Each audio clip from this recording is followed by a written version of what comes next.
প্রিয়জনের সঙ্গে কোরবানির ঈদ উদযাপন করতে রাজধানী ঢাকা ছাড়ছেন হাজারো মানুষ। ঈদ যাত্রার চতুর্থ দিনেও কমলাপুর স্টেশনে ঘরমুখো মানুষের উপচে পড়া ভিড়। তবে নিরাপদে এবং সময়মতো ট্রেন ছাড়ায় সন্তুষ্ট যাত্রীরা। বিস্তারিত জানাচ্ছেন সবুজ মাহমুদ।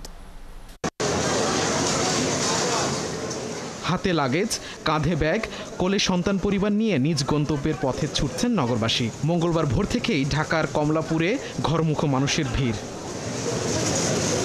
সকাল থেকেই নির্ধারিত সময়ের মধ্যে ছেড়ে গেছে সবগুলো ট্রেন।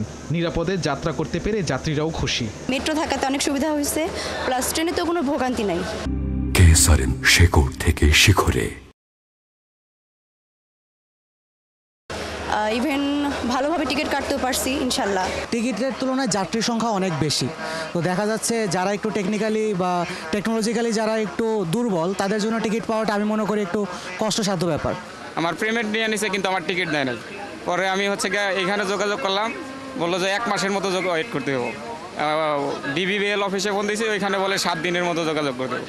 কেন, এটা তো দ্রুত গতিতে দেওয়ার পেমেন্ট আমার ব্যাক করার কথা। পুলিশ, র্যাব এবং যে নিরাপত্তা কর্মীরা যারা ছিলেন তাদের জন্য আমরা স্বস্তি বোধ করছি আগের থেকে অনেকটা বেশি। ঈদ উপলক্ষে 10টি বিশেষ ট্রেন যুক্ত করা হয়েছে। তবে আগের মতোই চলবে আন্তনগর সবগুলো ট্রেন। পাশাপাশি সাপ্তাহিক বন্ধ বাতিল করা হয়েছে। সকাল থেকে এখন পর্যন্ত 21টা ট্রেন ছেড়ে যায়, যার মধ্যে পর্যটক এক্সপ্রেস ট্রেনটা ইঞ্জিন ট্রাবলের কারণে 45 মিনিট বিলম্বে ছেড়ে যায়।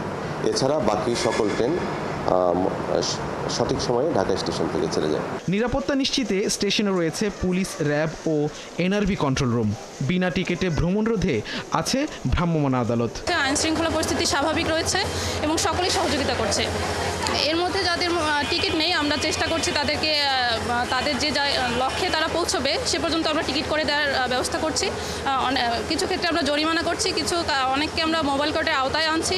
অন্যদিকে ঈদের পরদিন অর্থাৎ 13 জুনের ফিরতি ট্রেনের টিকিট বিক্রি শুরু হয়েছে আজ থেকে। অনলাইনেই পাওয়া যাবে শতভাগ টিকিট, তবে অগ্রিম টিকিট ফেরতযোগ্য নয়। সবুজ মাহমুদ, 71, ঢাকা।